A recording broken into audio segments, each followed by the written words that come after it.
Welcome to the Metal Bob Live podcast. I am your host, Metal Bob. As always, today's show is brought to you by Legend Picks and also artist Jeremiah Kalleck. You can find links to our sponsors and more at the Metal Bob Live website. There you can also find links to the latest Metal Bob gear, including shirts, hoodies, and more. We have just revamped our Metal Bob Live podcast store with more gear and new designs. Also, please check out the art and music of Jeremiah Kalleck. He also has a brand new store with his latest creations and gear. On today's show, I had the honor of speaking with Grammy Award winning artist Jim Kimo West. We discuss his Grammy win for his latest album, More Guitar Stories. And right after the interview, we will play his new song, Windward. So sit back, have a listen, and enjoy the show. Thank you.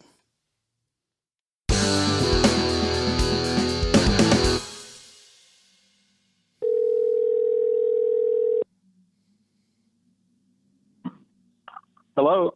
Hello, Jim. This is Metal Bob from the Metal Bob Live podcast. How you doing? Good. How are you, buddy? I'm doing great.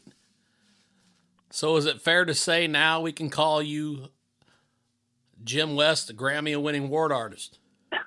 I guess so.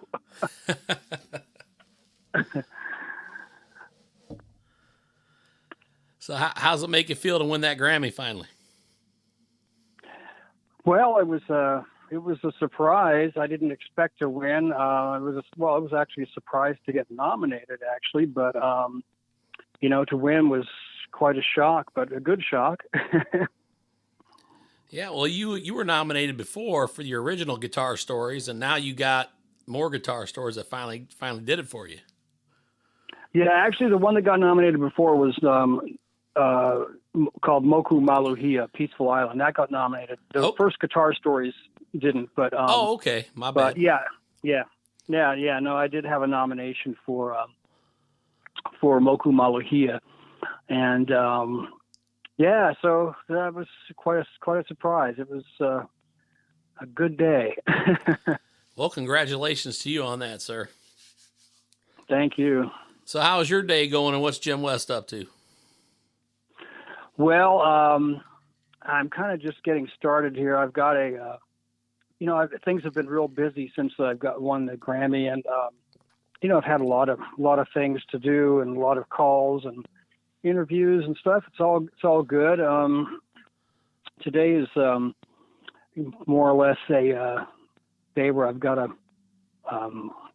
pack up a lot of orders for Amazon. Amazon's not many people sell CDs anymore, but Amazon still does. So they want a whole pile of them. So I got to pack up some orders for those guys and then maybe work on some music. Great. Well, that sounds like good news to me. Yeah, it is. It's a good problem to have. Absolutely. So I'm hoping that maybe, you guys will be able to get back on the road this year, whether it's just you or with Weird Al, or do you think any of that's going to happen? Well, I don't think with Al, I don't think we're going to do anything until next year because even though in the fall it looks like probably there will be some touring, some bands maybe start touring in some smaller venues. I think that the problem is there'll be so many acts that want to get out and tour that it'll be hard to get the venues. It'll be everybody will be clamoring for the gigs, and so I think the idea is to wait till 2022 and then just do a full-on world tour in 2022. So that's sort of the plan at the moment. As far as myself, I do have a couple bookings for this late summer and fall, and then they're more or less tentative just to see how things go. But I have a booking at a festival here and the summer, and then also on Maui. I've got some shows on Maui in the fall. So we'll see what happens. And if things start looking good, then maybe I'll start getting out there and booking some more solo gigs. Awesome. Well, yeah, man, it was great to see you finally get your due, man. You've done some great albums in the past, and, this new one, More Guitar Stories, was phenomenal, and I appreciate you sending me a copy. I listen to it quite regularly, and I love it, and it's well-deserved. Oh, thank you so much. Yeah, well, I think it's my 10th album or 11th. I've been making records. I think my first record came out in 1999. And in those early days, even though I was a member of the Recording Academy, I didn't really think about entering them, you know. So it's only been in the last 4 or 5 records that I started entering them into the Grammys. You know, I probably should have back in the day, but I just wasn't very, you know, I didn't really know much about the process, so I never did. Yeah, it's great. So how did that work when you actually won the award? How did they contact you? Was it over the phone, or how did you first find out that you had won? Well, it's, you know, the thing is that for most of the awards are given in what they call the premiere ceremony. It's in the afternoon from noon to 3, and in the normal days you go to downtown LA, and it's at the convention center across the street from the Staples Center where they have the big show. Right. So normally you go down there and it has its own red carpet and all that stuff. Of course, this year they couldn't do that, so it was all virtual. So I had a meeting with one of the producers who was taking care of some of the nominees, and we, you know, did a virtual. They have a sort of a Zoom setup, you know. So as you're watching the show, the producer's in your ear going, okay, there's 2 more categories coming. Okay, your category's coming up now, and et cetera, et cetera. And then when they then they're, you know, they announced the winner, and you know, and then my name was called out, which was great. But the problem was the only hitch was that you know, once you win, then you want to give your little speech, 30 seconds of, you know, your thank you speech. And I started to do that, and all of a sudden they just cut off and went to the next award. And I was like, what's going on? And I could hear the producer sort of yelling at somebody. So somehow they had my mic muted. Oh man. It wasn't me, because I had no control over it, but they somehow had my mic muted, and I, you know, didn't get to do my speech. But what I did was I recorded it just after the awards. I thought, well, I'll just do it right here, just as though I was live. So I recorded it and I put it up on YouTube, and so people can see my acceptance speech there on YouTube. And I think they're also going to, I sent it to the Academy, and I think they're going to actually edit it into the archived version, you know, so they'll cut it in there, so it'll just look like everything was normal. Awesome. Well, that's great, man. Well, yeah, buddy. I mean, that's great. I appreciate your time today, and I also appreciate, you know, that you finally got your due. I mean, more guitar stories. Like I said again, it's phenomenal. Is there a follow-up to more guitar stories? We're going to get a third guitar stories? Well, not yet. You never know. I do have a follow-up to the previous record, Moku Maluhia. Okay. And that one actually was finished last year, but I had to wait till this year to put it out because it could be too confusing with the Grammys and everything. Right. So that'll probably come out in June. And it's sort of the same vibe, very super chilled out, a lot of solo guitar. And then, you know, I'm actually working on another project that I'm not sure when that'll come out, maybe next year. But it's sort of a Slack Key meets Americana type project, you know, with some Americana sounds and Hawaiian Slack Key kind of. So that's what I'm working on now. Nice. So, yeah, once again, I apologize. I didn't mean to mix up the 2 records that you were nominated for. So. No, that's okay. Yeah. And most people thought I was nominated last year, but it was actually 2 years ago. Okay. Yeah. So, yeah, it's hard to keep that stuff straight. But, yeah, I was it was pretty cool to get nominated for 2 records in a row and then win on the second one. That was pretty amazing. That's awesome. Well deserved. And also, my buddy Greg from Legend Picks told me to tell you hi while I had you on the phone. Oh, aloha, Greg. Greg's a great guy. Absolutely. Yeah, we usually see each other at the NAMM show in Anaheim. Of course, they didn't have it this last year. Right. We had to. I'm not sure what they did for the NAMM show, but it's always fun. That's a really fun. That's where I run into all the people I know. The NAMM show. Yeah, I've been trying to get out there with Greg the last few years. It just hasn't worked out yet, but I'm hoping to make it out there with him one of these years. He's always like, "Well, whose autograph you want this year, Bob? I'll get it for you. Who you want?" You know, and he's usually pretty good about taking care of me. Yeah, it's amazing. A lot of celebrities there, and a lot of famous musicians, and you know, you of course get to see all the new products, and you know, there's shows after the normal day. There's shows in the evening all over the place. Just anything you can think of, you know. Right. And is that usually a 2 or 3 day deal?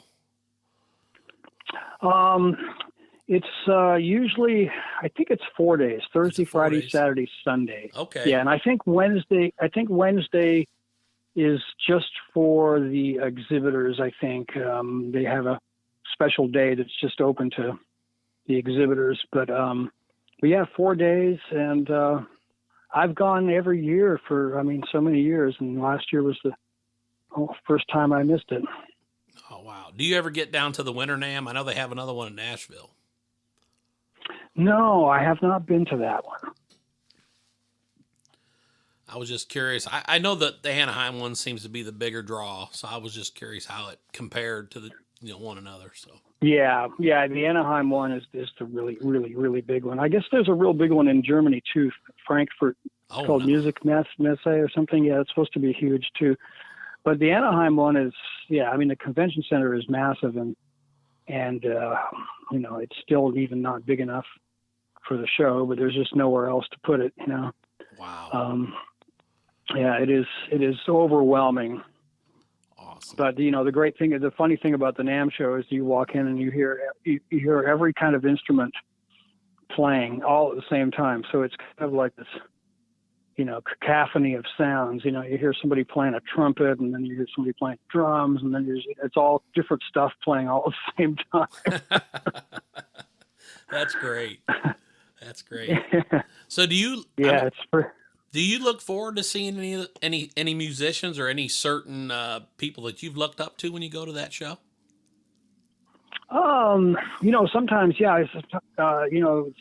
there's a list you can sort of look at to see who's playing, and sometimes I see somebody that I've, never seen before, or something that I want to check out. Some of the shows, depending on who they are, if they're really big names, sometimes they're just packed. You can't get in there. It's just too tight. But there's lots of stuff. I've even gone to shows that were in hotel suites, where there was like 15 people, in a hotel suite, watching somebody perform. Awesome. But I used to always see Stevie Wonder there, with his crew, 2 or 3 people that would be with him. I used to see Stevie Wonder there all the time. Pretty much every year you could see him there. God, that would be a wonderful show to see. I would love to see Stevie Wonder play. God. Yeah, I don't think I ever saw him actually perform. I know he does perform there, but I just saw him, walking around, looking at things, trying things out. It's pretty hard to miss. Right, that's great. Well, I'll tell you what, Jim. I'm not going to keep you. I know you're a busy man. I just want to tell you thank you again and congratulations.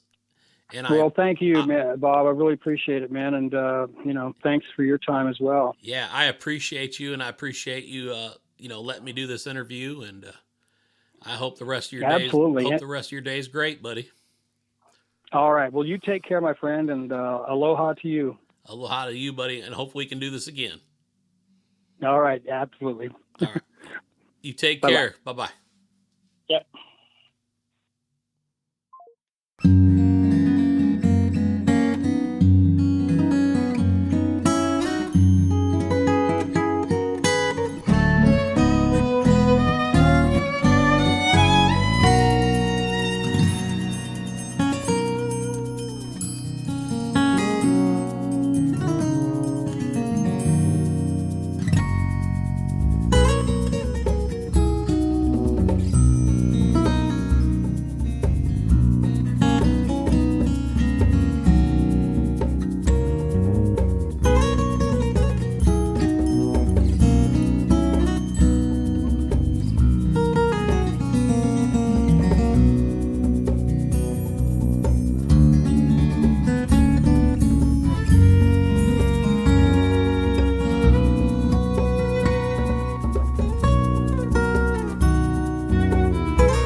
That concludes today's episode of the Metal Bob Live podcast. Please go to our website for our sponsor links. Thank you for listening. Metal Bob out.